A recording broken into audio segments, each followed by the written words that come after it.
Okay, hello mga kalaro. Ito na ang PCSO Lotto result ngayong March 2, 2 PM games. 3D Lotto at 2D Lotto ang ating game ngayong alas 2. Nakasubscribe ka na ba? Subscribe na para lagi kang updated sa mga Lotto result. Okay, eto na po.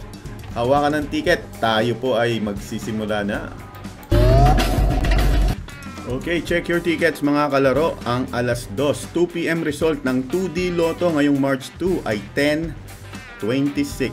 Panalo ka ng 4,000 pesos kung tumaya ka ng straight sa 10 piso or 2,000 pesos kung ikaw po ay nag-rumble.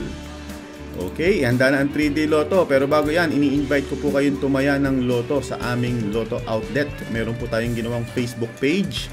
Hanapin nyo po ang K3 Tayatayo Lotto Facebook page. I-message nyo po kami dyan kung gusto nyo tumaya ng Lotto online sa aming Lotto Outlet. For the 3D Lotto, ang winning number combination ng 2 PM ay 2-3-3. Again, that's 2-3-3. 1,500 po kung ikaw ay nag-rumble at 4,500 kung ikaw po ay nag-straight.